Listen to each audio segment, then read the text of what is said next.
Hi everyone, good afternoon. So ah, I decided to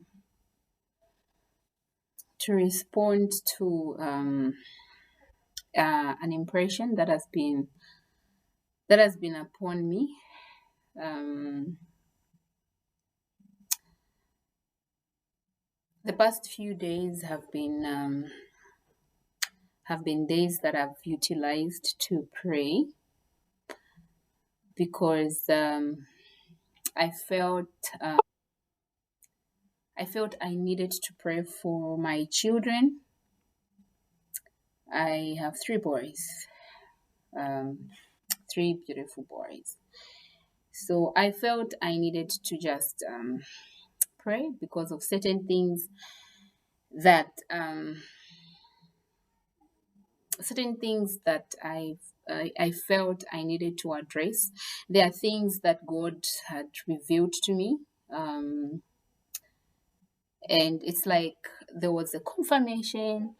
I saw them manifest, and these are things that God had revealed to me a very long time ago. So when I actually got hold of the manifestation, I felt okay. I think I need to spend some time and just pray. And there's an instruction that I received a very long time ago. I know many of you have watched some of my videos, and I received quite a good response. Some people would inbox me, and some people would tell me to do more of those videos because of what I talk about. I received an instruction some time back that um, I needed to start having videos and just talk about what I have gone through because I, I, I, I asked God for a long time why I had to go through what I did and what was the essence. And personally, I learned a lot in my journey, and I saw God using me to build other people. And I started making videos, and I realized that when I made videos, I would encourage one or two people, three, and people would inbox me and ask me to do more of those videos. But I know I used to touch um, part of the topic that I needed to touch, and God has graced me to be able to minister to um, women that have gone through difficult marital challenges, and women um, that have gone through divorce, and women that are going through uh, financial challenges. God has really graced me to be able to build others in such a way. I have been graced to be able to give ideas or share ideas with people that at some times they get to utilize them, and I just see them make it. So when this instruction came to say I need to talk about what I have gone through in the past years, generally in like 8 to 9 years, what I went through and the things that I learned, because I realized that there are a lot of us that are going through what I went. Um, I know most of you who are my friends, who are family, um, are going to hear this maybe through this video. I hope family and friends would understand that I am just responding to an instruction that I was given by God, and that I have been graced with this ministry. And I know some of my family members and friends felt the pain that I felt, the years that I was in my marriage and what I went through. And I thank God that I went through that process. And the past few days, I have been praying, thank God for the people that have been around to pray with me. Um, I know some of them are going to watch this video. Thank you so much. But there are just certain specific people that I would love to thank during this time, because they have been there to support me, to be able to pray with me. God has spoken. God has enlightened me with things the past few days. And I said I have ignored this instruction for a very long time. And they said, yes, because what you have gone through is something that we are learning from, and others might learn from as well. So I would just like to thank my friends, those that have been praying with me. I was almost mentioning their names, but I feel I'll be doing more of these videos and then I'll get to speak more about it. So I finally decided to sign my divorce papers. I got married in 2012. When I got married, I think the first few months, my marriage was something that people would look at and admire, because you could actually see that this was a couple that was called. We loved doing the work of God with my spouse. We were just graced for ministry, and we loved soul winning, and every time we'd be talking about revelations. But that experience never lasted for a very long time. um, I did not even last for a year enjoying my marriage. I had battles that I started going through in the early days, or let me just say early months of my marriage. I think when I conceived my first child, that's when I started going through challenges in my marriage. I went through a lot of challenges. I held on to my marriage. I prayed for my marriage. I prayed that God would restore my marriage. Before I started going through those challenges, I saw revelations from God. People spoke in my marriage. People gave me prophecies that my marriage would be restored. People that I did not know spoke in my marriage, telling me that this was your marriage. This was a marriage that God had ordained, and that the two of you were a perfect match for winning souls.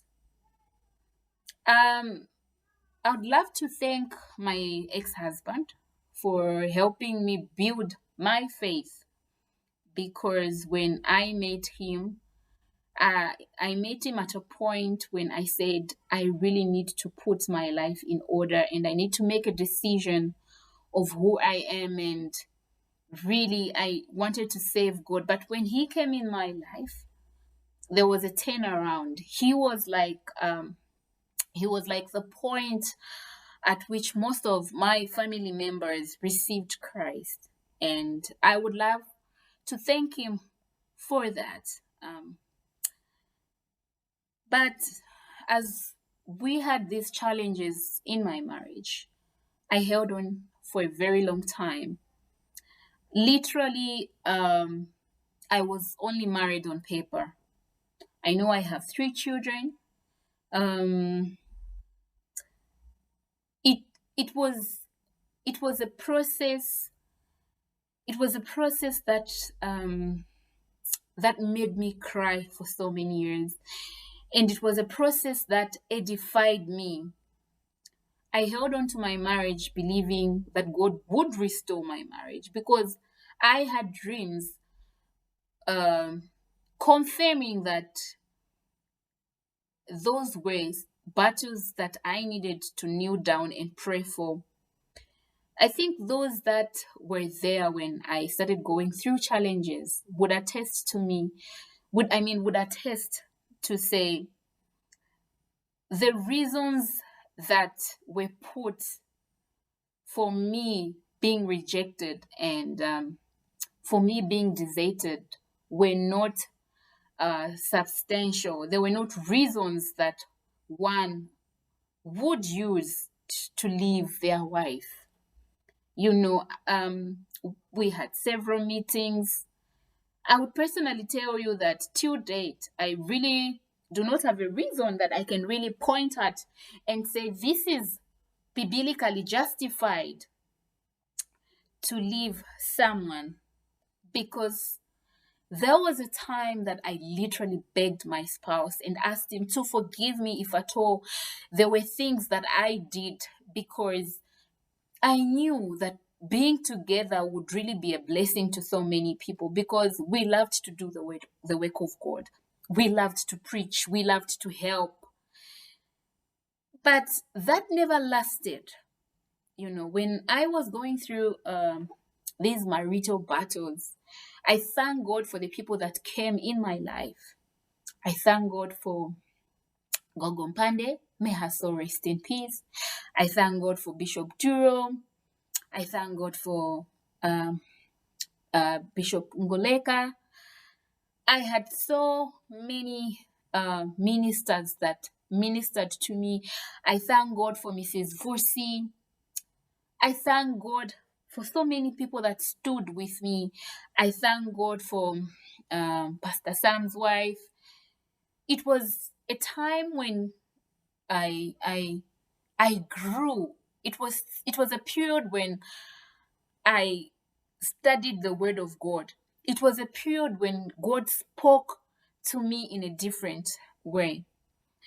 I I needed to share this because there's so much that I learned through the years, and I feel um, this would also help someone there, especially women that might be going through what I went through. Maybe you would learn from what I learned. Um,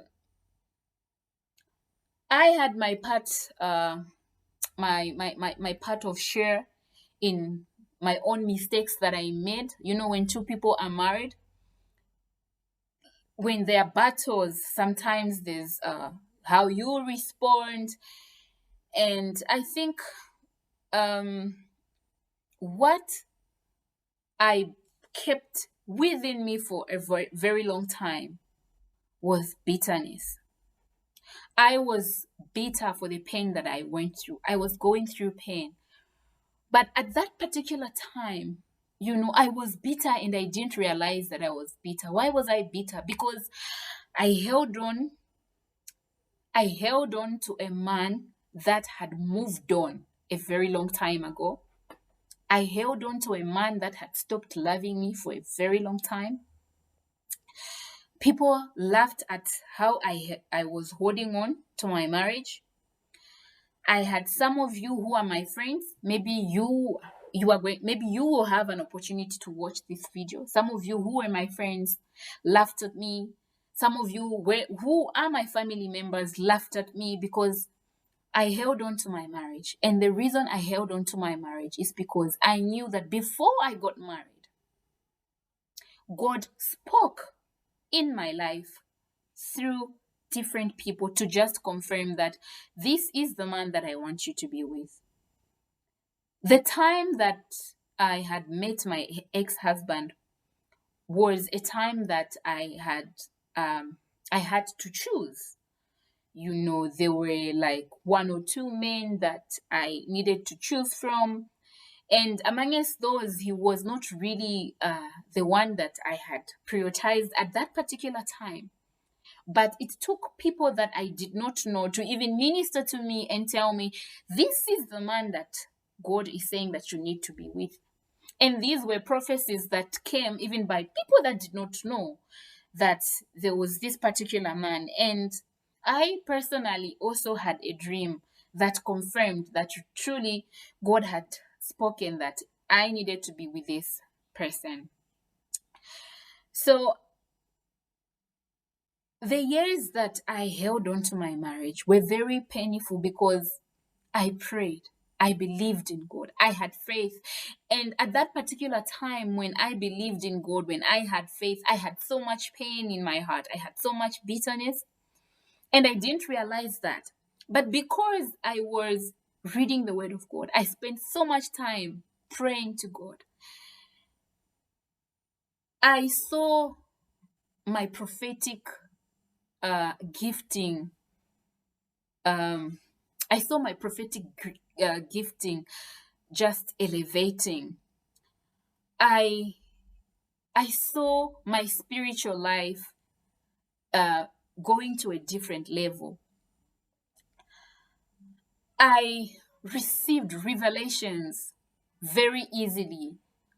I I I I could not struggle with speaking in somebody's life. And every time I went to minister, I would go for outreach, I would go for soul winning. Every time I would go and minister, if there was a couple that was going through a marital battle, I would not struggle to pick that they were going through. There were people that God led to me. There were people that I mentored to be able to work out their marriages. There were people that were going through situation. God used me as a vessel to minister to them. But the most painful thing was when I went back home. My marriage was a mess. I remember my spouse had left me when my firstborn was a month. He just left. He left me alone. I remained alone, and I was living alone. And he would only come in the evenings. He found a house. He moved out. Um, I don't want to also dwell so much on the issue of the house. Even the way everything happened, it was so shocking because at the time that he moved out of the house, he was planning to move out of the house. I did not know that he was planning to move out of the house. He just left home one day and never came back. This is someone who you were with in the house, had moved out of the bedroom, was sleeping in a separate bedroom, and then one day he doesn't come back home. And then I realized that there were items in the house that were missing. So he was literally moving things out of the house. Then it just echoed. This person is moving. I didn't even know where he was staying until I learned because, both of us were in Mongo, Mongo being a small place. I had to learn of his whereabouts. So I don't want to talk about his moving, how he moved into a certain house, how he also had to move into another house, how a certain friend of ours had to arrange that particular house, and I was not aware. It was really, it was really, it was really a painful process.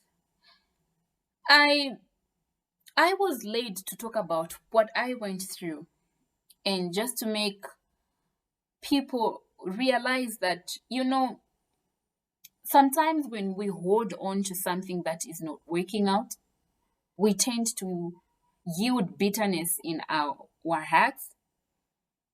And because I had bitterness in my heart, I saw God using me.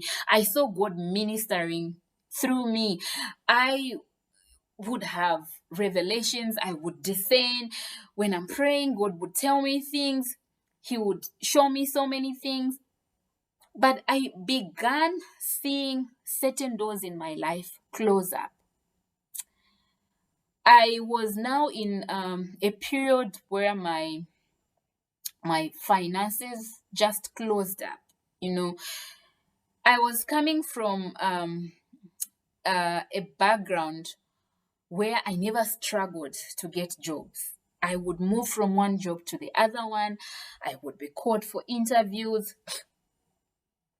And then at this particular time, when I was interacting with God more, when I would kneel more, when I just committed my life to prayer and listening, my financial doors just closed up. I applied for jobs. I would go for interviews. I would not be given jobs. And then later on, things that were just meant for you, just literally see them not coming to you. But I was still this woman that was after after God's heart. And people that knew me before I got married even started talking about how I started looking. I had a son then, and the father would give us money monthly. But it's different when you are staying with someone, because when you live with your husband, it would mean um, it would mean you would have more resources in the house. But then literally these resources would not be enough, because I needed to buy clothes, I needed to buy lotion. But I thank God, I started selling salaula. I opened a restaurant. Um, I would fight. I'm a fighter. I would fight. I don't choose what to do. I would buy lotion in Lusaka. I would resell to my friends. I would buy changa changa, baby clothes. I would sell. I would just think of what next I'll need to do. And at that time, I lived with Janet. I had Janet in my life, and I had my son Joshua, and I had friends that would pray with me. I had Kafula, I had Mrs. Vusi, I had Pastor Alice. I had people that would strengthen me, people that would strengthen me to push through and to persevere through. Um, ah,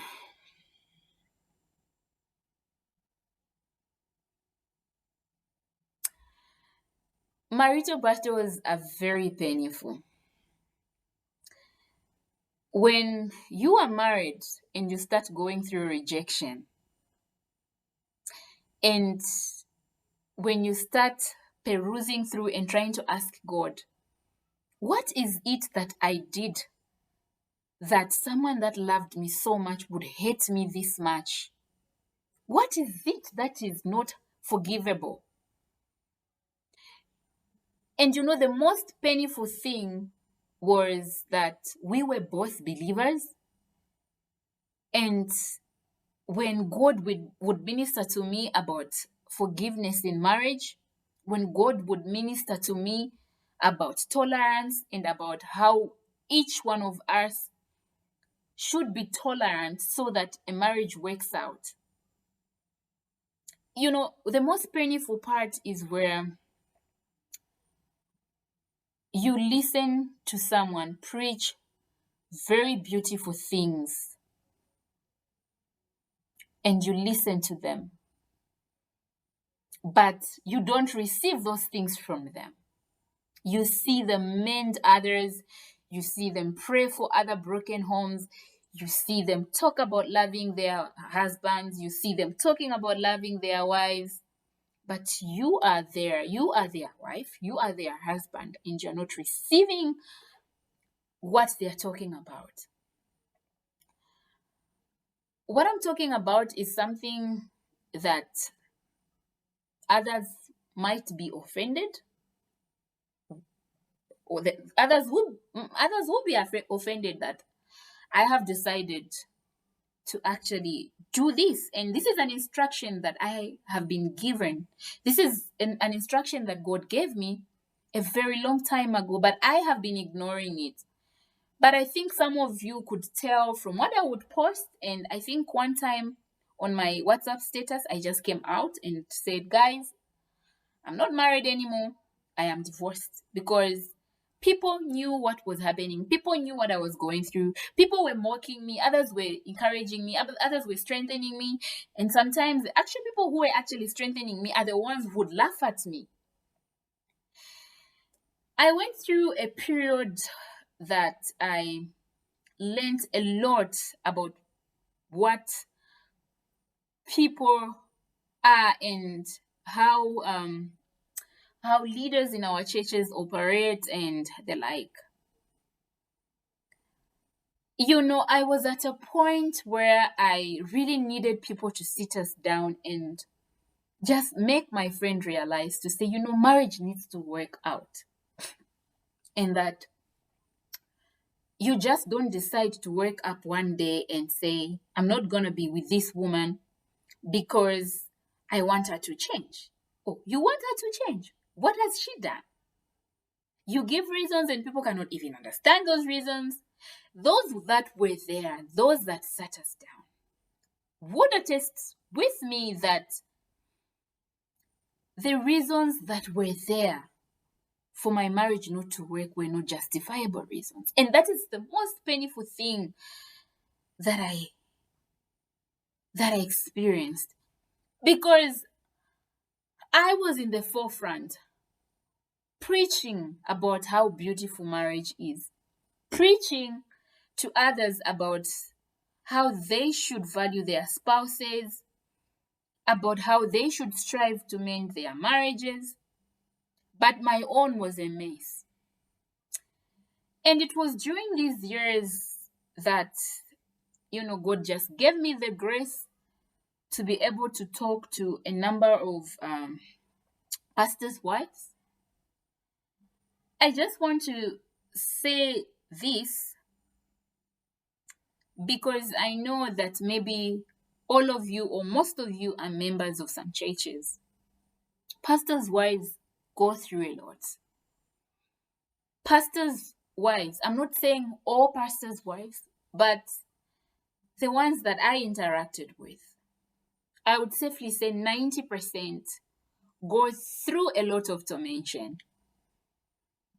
And as pastors' wives, they have no one to talk to. They have no one to share what they are going through.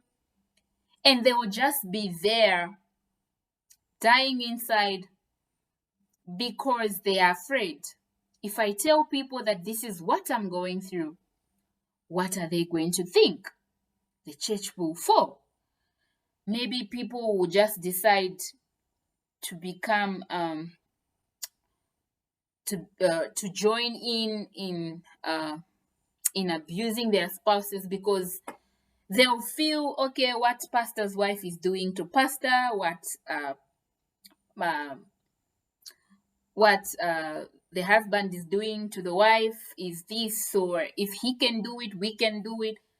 They're just all these encouragements that we would encourage ourselves, and would always say we're doing this for the sake of the ministry not falling, and we're doing this for the sake of God. There's so much sacrifice that pastor's wife make that you people are not even aware of. Then in the long run, I realized that as pastors' wives go through a lot of challenges, their biggest enemies would actually be the church members. Church members would actually be the ones to talk about what you're going through. They would be excited. You would have ladies in the church that want to take your place. You would have ladies in the church that are so happy because at one point they would look at you, they would admire how your marriage was. And jealousy people are there. Sometimes people who just be jealousy are those that are very close to us, those that would want to come to us and make us think they love us so much, and make us think they understand what we are going through and the like. So as I was holding on to my marriage, believing God, prophecies continued coming. I remember one time my mother received a prophecy in Lusaka. A visiting pastor went to their church, gave them a prophecy of what I was going through. I remember one time I went to one of the churches in Mungu, and this is a church that does not have so much prophecy. And this particular visiting pastor that came from Nigeria preached, and after preaching, when he was preaching, I literally said, Lord, this man is just talking about me. He preached about the actual details that I was going through. And after the service, he actually said, I don't know why I'm preaching like this is a women's ministry, but I didn't come here for women's ministry. I didn't come here for marriage ministry. But I don't know. And this is not the message that I prepared. But when I came here, this is what God said I should minister. He called for an altar call. He called for women. We went there. He prayed. And as we were going back, I remember that time, at some point, I had left Mongu. I went to Mumbwa. I ran away at some point because I could not take what I was going through. So I decided to just run away. That is a story of another day because there's a testimony that is in that particular story. I had just come back, and when I came back, because when I went to Mongu, my husband, then my ex-husband, decided to move back in the house because he had moved out of the house. I was literally staying alone. So it was at a time that when I came back from Mumbwa, I had a job. After so many years, I was offered a job. So when I came back, I went straight in the house where we used to live. And as I was in the house, I started receiving messages being told to move out of the house and the like. So when I went for that conference, my ex-husband then was out. He was out of the country. But because he was aware that I was in the house, he just cautionally warned me and told me that he didn't want to find me there. And at that time, my second born was like 2 months. Yeah, he was like 2 months. So, I had financial challenges. So I just came back. I got a job. I was building my house. Currently, I am seated in my house. I was building and my house was not completed. So when he came back, there were issues that happened. I went through something that made me leave the house. I had to leave the house, and then I decided to move into my house. It was not completed yet. I was forced to just stay in the house. There were constructions taking place, so I moved in, and then my second born was a man, so I had no choice. I moved in, and wow, Lord, I hope those that are watching would understand that there are just certain things I wouldn't want to talk about now until I am led to talk about them, because the essence of me doing this video is that I want people to learn certain things from the experiences that I went through. But what I really want to emphasize on is that as I went through these challenges, I received prophecies. I would have dreams. I had confirmations telling me this was your marriage, and God is saying, hold on. And I was holding on. But the more I was holding on, the more I became bitter. Why? Because I was seeing that what God was speaking was not manifesting. And I know that many of you might be in this position that I was in at some point. You've been holding on to that marriage. You've received a lot of word of prophecy, but you're not seeing that prophecy manifesting. And you're asking God, but God, are you the one who has spoken? You'd even ask him for a confirmation, and the confirmation comes. Then you become you become bitter. You become bitter. Why? Because the person that you expect to love you the most, the person that you love the most is not loving you, and you are holding on to them.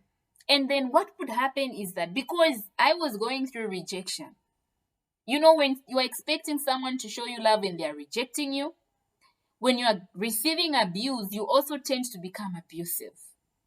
Okay? So you hold on, not realizing that you are getting bitter. You are becoming bitter. So when I moved into my house, I had a job, but I still had a cry. I would tell God, I have a job. this job that I have is not even equal to my CV. The income is little, but I was still thankful to God. But I knew it that, I started going through situations where I would have big title jobs, but very little income. And the community was talking. People who were my friends were talking. People that I met a very long time ago already had information. Mawa wanamsiya, bamuna wake wanamtaba, ankara chabeka. And the time that my ex-husband had left home, I ended up having 2 more additional children. And every time I became pregnant, it was a very difficult experience because I would go through desertion. I would be all alone. Why? Because even people that were supposed to support me through my pregnancies would talk about me. They would laugh about how I became pregnant and my husband is not staying with me. Family would talk about me. They would not support me because they would blame me for becoming pregnant for a man that doesn't love me, a man that has left me. But I loved my husband, and I believed that God would restore my home. So when I was in my house one time, I'm praying.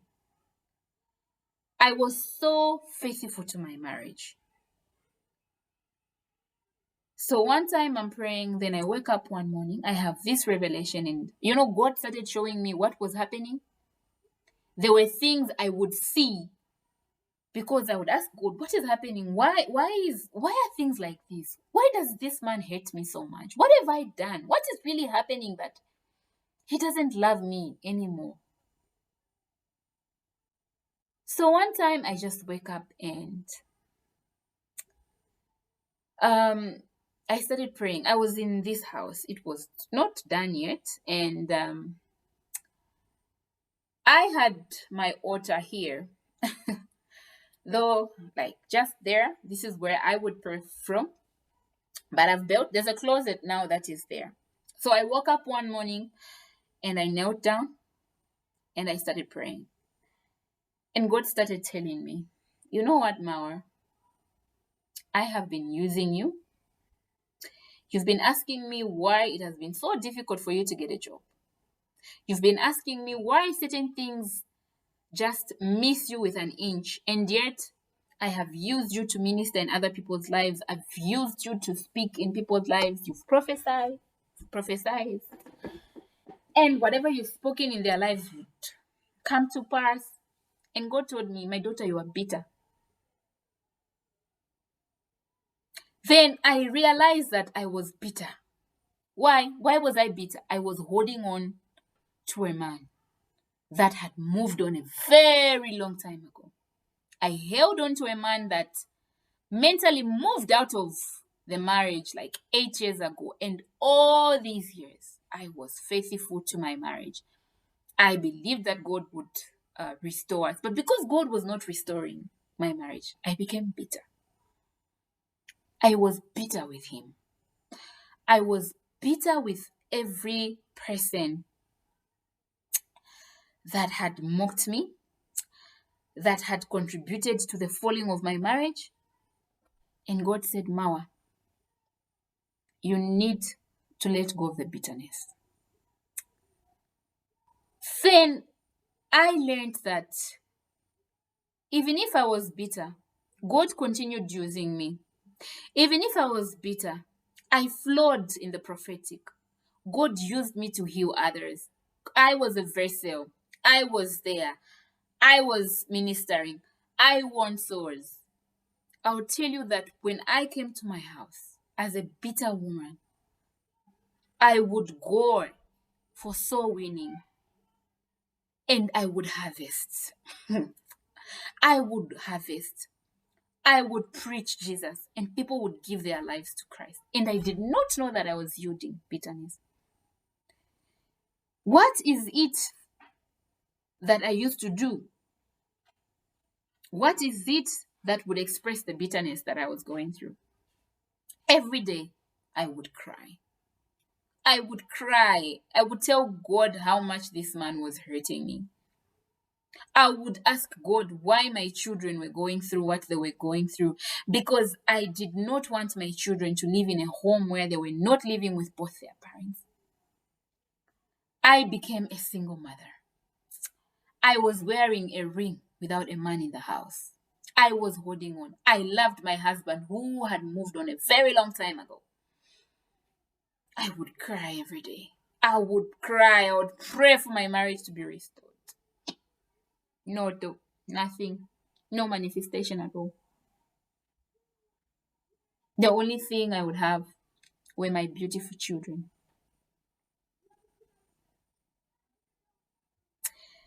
Then I sat down. Then I realized, I said, yes, I am bitter. I stayed in that position of bitterness for a very long time, because I did not ask God for a solution of coming out of that bitterness. I thought I would come out of that bitterness on my own.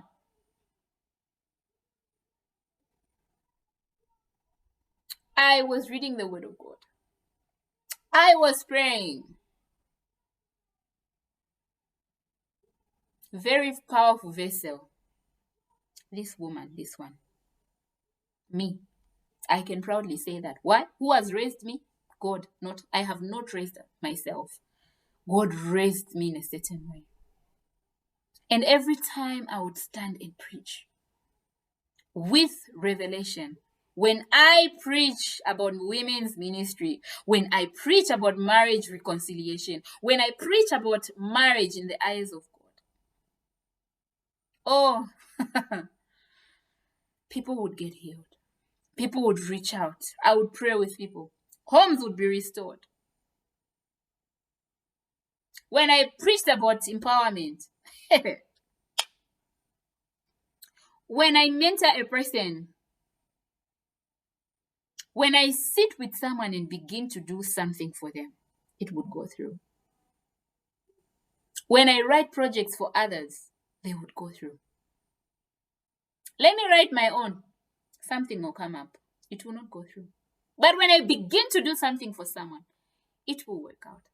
I try to do things for myself. They will not work out. Why? I was a bitter woman. Why? Because I was holding on. Why I received prophecies. Why my marriage was not working out despite the prophecies I received. Then, with time, I learned of something. When my husband then moved out of Mongo, there are things that God began to reveal to me. And then when I learned about that, about what was really, really happening, when I really learned about what was there, I just told God, God, what is happening now gives me ground to accept this divorce. Even when I was telling God that it gives me ground, one thing I can tell you for sure is God hates divorce. And God hates divorce in as much as he hates abuse. But God hates divorce. Divorce is very bad. Divorce is evil. The consequences of divorce, the results of divorce are very bad. I have seen them in my own life. Hey, I have seen those results manifest in my own life. The life that my children is living now is not the life that I wanted them to live. I wanted them to be able to live with their father and mother. But my children have never experienced family life. My eldest child is very intelligent. My eldest child delayed to speak. He had speech problems. Why? Because at the time that I was going through these challenges, I would lock myself up. I closed up. But I would pray a lot. I would read the Bible a lot. But my son did not have so much interaction. And I would move a lot because I did not have employment. But thank God, He would always come through. I would have this season of Peace Works. I would code for certain consultations. God would come through, but I would feel it that God, I know that there's more for me. And I would feel it that there's more. And there were even prophecies that would come to me. I would be told, Madam, we are seeing that you are graced. There's so much anointing in your life. There's so much grace, but you're not where you're supposed to be. And every time I got a job, I would find myself in situations where I'm in the most disadvantaged position. It's either I'll have more work and those with less work are getting paid more. I would have these funny scenarios that I could not understand. Then there are things that I learned, and I told God, I think, God, I need to move on. So there were some papers that were there. I kept the divorce papers. I would look at them every time, and then I one day decided to sign them. So when I signed them, I decided to move on.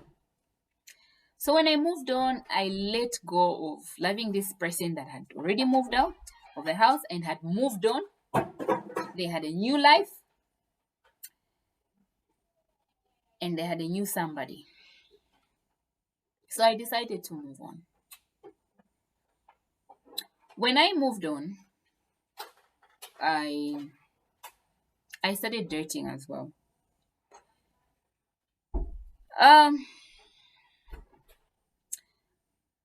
As I started dating, I started getting to know guys. Well, I made a lot of mistakes with the guys that I dated. I dated the wrong guys. I'm sure all of you would attest that in dating, if you don't prayerfully get into a relationship without asking God, you make a lot of mistakes. And I was coming from a background where I was so lonely, and all I desired was just companionship. I needed someone who could listen to the challenges I had at work. I needed someone I could plan with. I was a loner. I would lock myself up. Excuse me. So, the moment I let go, I started seeing things happening in my life. Doors that were closed began to open. Things that I had prayed for began to manifest in my life. Do you know what happened? It was not of God for me to sign the papers, but because I let go of this bitterness that I had in my heart, then things began to manifest in my life. Then I started getting jobs. At some point, I started getting 2 job offers. The type of challenges I face these days are challenges where I'll have 2 offers and I'm stuck with indecision. Where you get depressed because you have 2 or 3 more offers and you're failing to pick which job.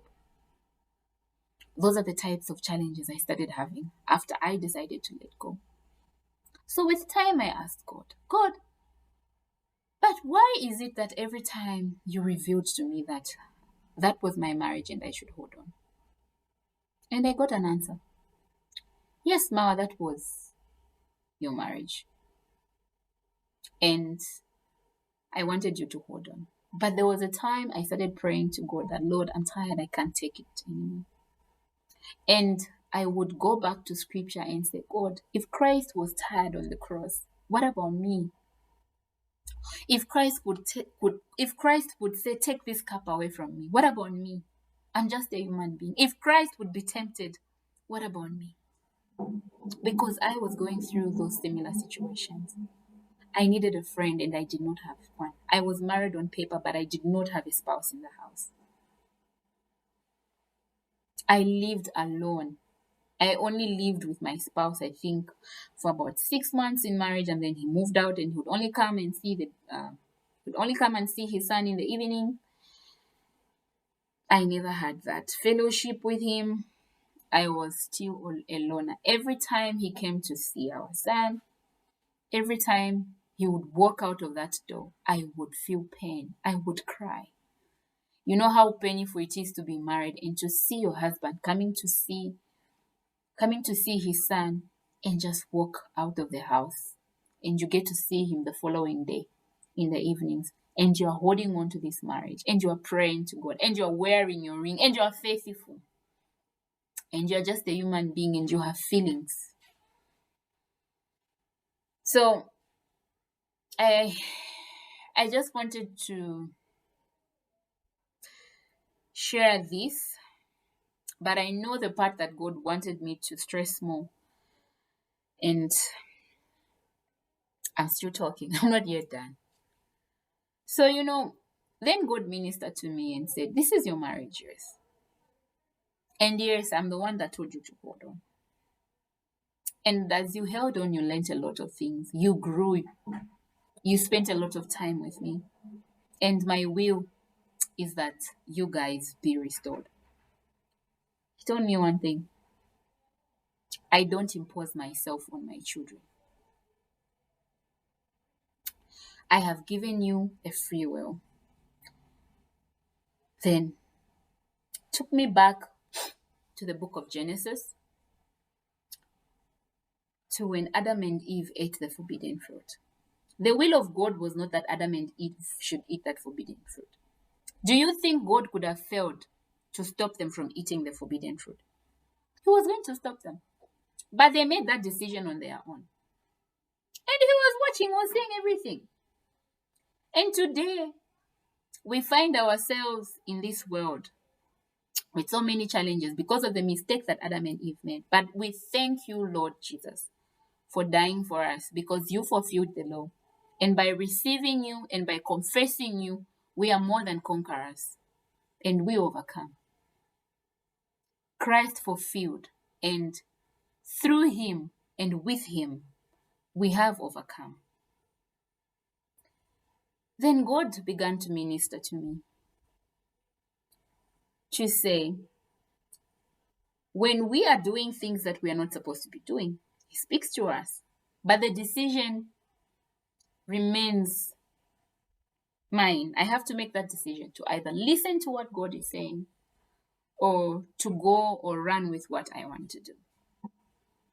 So God started ministering to me that certain times we don't get to see prophecy manifest simply because the other person, we coexist. Simply because the other person will refuse to listen to what God is saying, they'll decide to take their own route. They'll decide to make their own decision. But then one thing I heard was that I'm allowing you to either hold on, but it's going to take a very long time for you to see manifestation, or you let go and move on.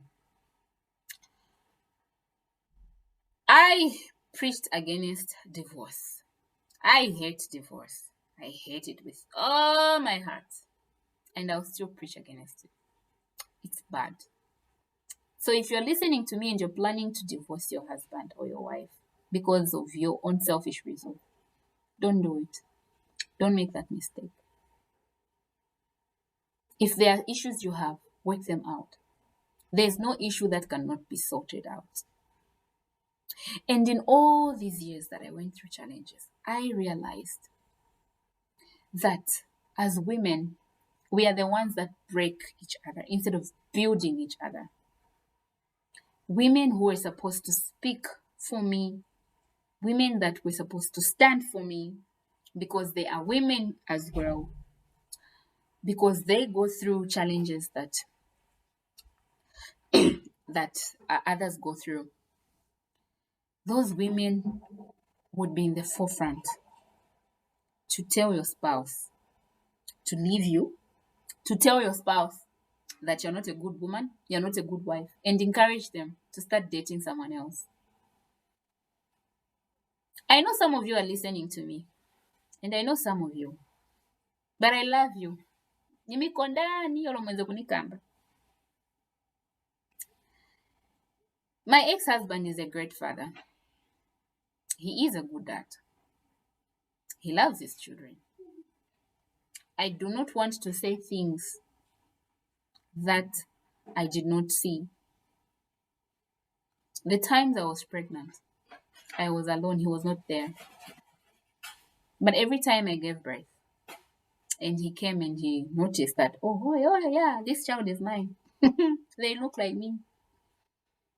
Yeah, I would see that love. You'll start showering them with love. There are also certain mistakes that we make as women. But this is a two-way thing. I had my own share, but if you ask me whether the reasons that made us part ways are justifiable, they were not. In marriage, people should forgive each other. It should be an institution of two forgivers. Is there anything that someone can do in marriage that you cannot forgive? None. Are you going through abuse in your marriage and that abuse has continued? Don't be there. Move. You'll be bitter. You allow yourself to go through abuse, you'll be bitter. Ask God for direction. He will guide you. Unless if you can tell me that you hold on and you'll not be bitter. And when you're bitter, you go to hell, not heaven. And for those of you who've been asking God why you're not seeing certain things manifest even after receiving so many prophecies, you need to learn this. You need to realize this, that we coexist. And sometimes there's just this stubborn person who is not adhering to what God has told them to do. And God cannot force himself on us. But then what can we do? We can continue praying. Continue praying, and God is very faithful. He's been faithful with me. He told me, Mawa, I'm giving you a chance to move on or still hold on. And he revealed to me what holding on will mean and what moving on will mean. But I told him, God, I am not strong anymore. I think 9 years, Yakwana, Nikuru, 8-9 years, just holding on. I don't want to be bitter. Is it possible to be in a marriage and you're going through abuse and you're not bitter? It's possible. If you know that you can manage to express love. But then the truth was, he did not want me. He had moved on and I was holding on. And he moved on. And I kept holding on. And it was painful for me. Every woman would want to end up with the father of their children. No woman would want to be married to someone else apart from the father of their children. We would all want to live with the father of our children. And I just want to say this. Today, I just want to talk to the women. I know the videos that I do, I talk about women, I talk about men, I talk about how women can be abusive, how men can be abusive.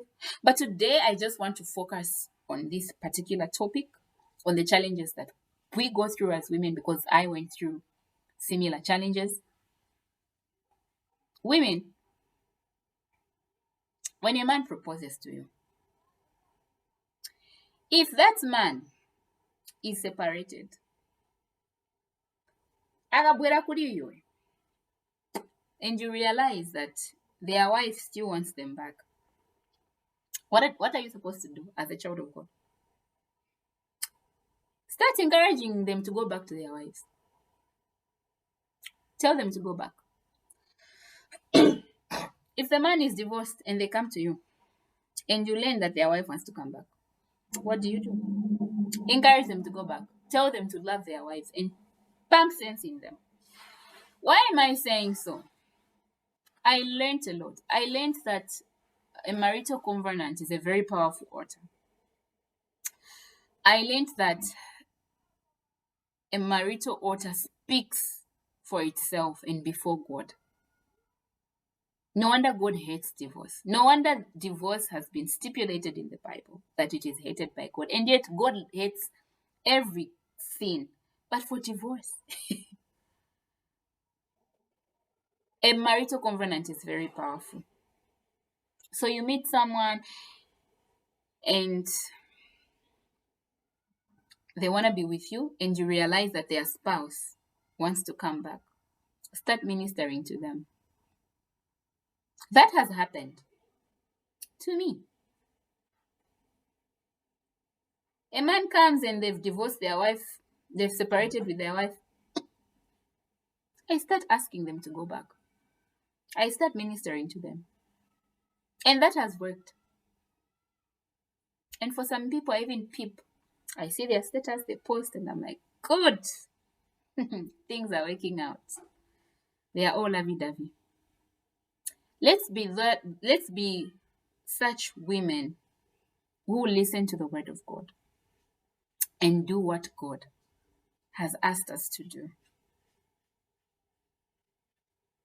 So thank you for taking time.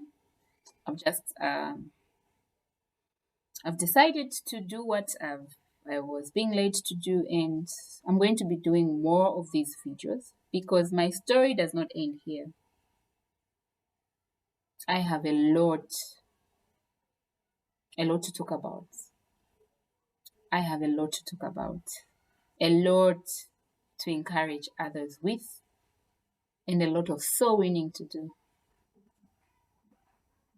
So those of you that post in my inbox, feel free to post. If you want to reach out to me, feel free to do so. So, bye.